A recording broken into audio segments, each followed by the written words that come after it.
So one day after meeting with President Trump, NATO Secretary General Mark Rutte says that the alliance is willing to, quote, play a role in protecting the Strait of Hormuz, quote, if it can help.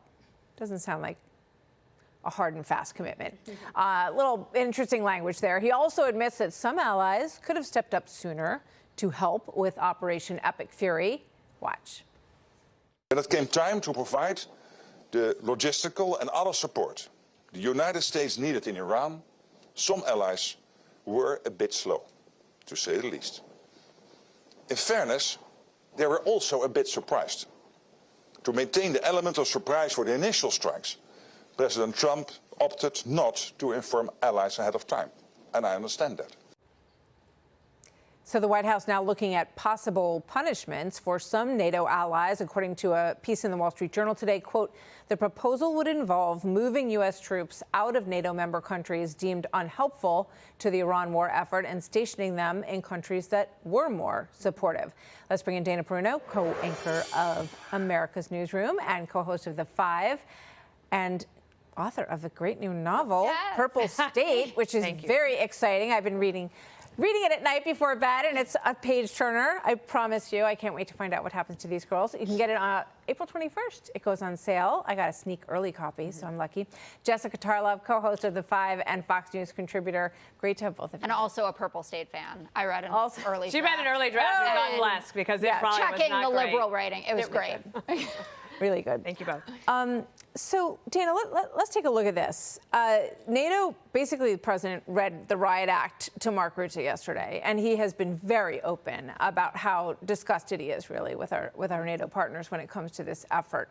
What's your reaction to what Rutte is trying to do here, and where do you think it's headed? I think he has a very difficult job. The good thing for him is that he does seem like a very good military man and a good diplomat. And he can speak Trump, and he can come and he can have a behind-the-closed-doors meeting. He can take all of the incoming. He can try to represent, but he does represent a lot of different types of countries. If you think about our NATO allies in Eastern and Central Europe, they're great. And maybe that's one of the things President Trump is threatening. It's like, well, maybe Poland would do a better job here. I think that when they didn't allow the overflight rights, that seemed, like Marco Rubio has been saying, that seemed a little bit too far. But if you are the marriage counselor for NATO, I think that what you would say to all the parties involved is say, this marriage is worth saving. Everybody has some work to do. Canada, what is going on? Spain, no more. Also, Europe, stop trying to do all this nonsense to American tech companies. And also, President Trump, maybe not try to fight the two-front war on the tariffs at the same time. Do we still have a reason to have this union?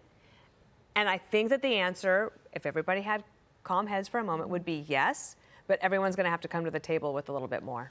One of the problems, Jessica, is, because one of my thoughts with the Strait is that it would be great to see a flooding of ships of NATO members protecting the Strait and demonstrate with real material this is an open area and allow every ship to go through. The problem is the Brits don't have the ships. They don't have ships anymore even. So they sold basically all of their capabilities. The greatest navy in history at one point doesn't have any ships. So what's going on? Well, what's going on is that they're dealing with the hand that they have right now. And I'm sure if they could go back in time and say maybe it would be better if we had kept a few ships around, and the French have some, but maybe they could use a bit more, that they would have made a different kind of decision. But they're dealing with their home politics and the assets that they have at this moment.